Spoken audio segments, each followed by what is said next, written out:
नमस्कार दोस्तों, एक बार फिर से स्वागत है आपका हमारे YouTube channel inspiration of truth में। दोस्तों, हमारे शास्त्रों में ये कहा गया है कि अगर जाने अनजाने में किसी से पाप कर्म हो जाए तो उसका प्रायश्चित करने से पाप कम हो जाते हैं। प्रायश्चित अर्थात पश्चाताप। पश्चाताप करने से हमारे पाप कर्म कम हो जाते हैं। दोस्तों, आज की कहानी इसी संदर्भ में है, तो चलिए शुरू करते हैं आज की ज्ञानवर्धक कहानी। दोस्तों, एक गांव में एक साधु रहते थे। उसी में एक वेश्या रहती थी। साधु अपना कार्य करते थे और वह वेश्या अपना कार्य करती थी। यानी साधु महाराज लोगों को अच्छी शिक्षा और ज्ञान का उपदेश देते थे और वेश्या अपने धंधे में लिप्त रहती थी। लेकिन वेश्या रोजाना सुबह के समय जब नहा धोकर अपना धंधा शुरू करने बैठती थी तो उससे पहले 5 मिनट भगवान की मूर्ति के सामने बैठकर अपने अपराधों की क्षमा मांगती, फिर अपने धंधे में लग जाती। उसके धंधे से गांव में तरह तरह की अफवाहें फैलने लगी।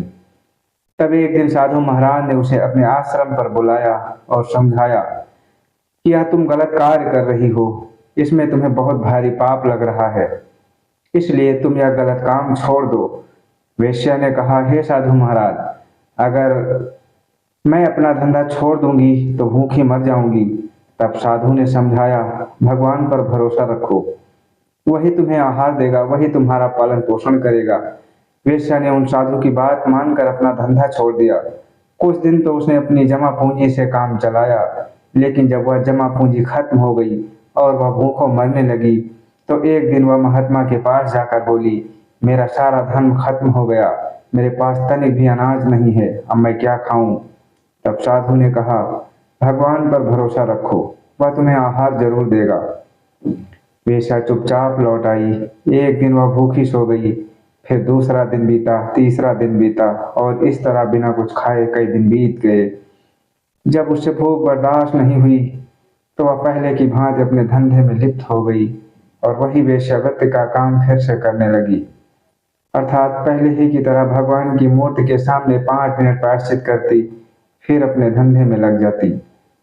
कुछ समय बाद साधु बीमार पड़ गए और उनका शरीर कमजोर पड़ गया। थोड़े दिनों में ही साधु का देहांत हो गया और संयोगवश उसी दिन वह वेश्या भी मर गई। धार्मिक मान्यता के अनुसार दोनों की आत्मा उनके शरीर से निकलकर यमराज के दरबार में गई। धर्मराज ने वेश्या और साधु दोनों के पाप और पुण्य का लेखा जोखा किया। उसके बाद यमराज ने वेश्या को स्वर्ग में स्थान दिया और साधु को नरक में डालने का आदेश दिया। साधु ने यमराज से कहा, हे धर्मराज, आपके दरबार में अन्याय हो रहा है।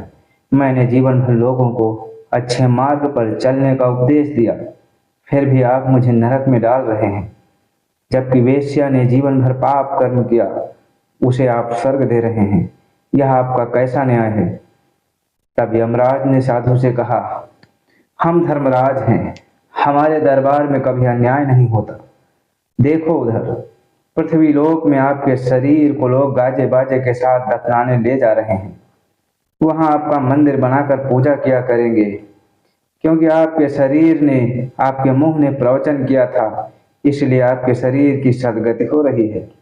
लेकिन आपके मन में परमात्मा के प्रति वास्तविक प्रेम नहीं था, बल्कि आपके मन में नाम कमाने की, चारों ओर प्रसिद्ध होने की लालसा थी। आत्मा से कभी आपने परमात्मा का नाम ही नहीं लिया, इसलिए तुम नरक में डाले जा रहे हो। उधर दूसरी ओर वेश्या को देखो, उसने शरीर से पाप किया था, उसके शरीर को लोग घसीट कर नाले में फेंक रहे हैं।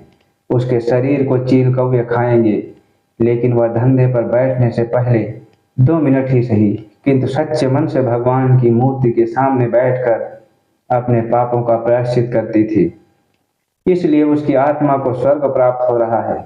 प्रायश्चित करने से सारे पाप नष्ट हो जाते हैं। यह बात आप भी भली भांति जानते हैं, किंतु आपके मन में तो नाम कमाने का और यश पाने का लालच विद्यमान था। अतः जिसने जैसा किया उसे वैसा फल मिला।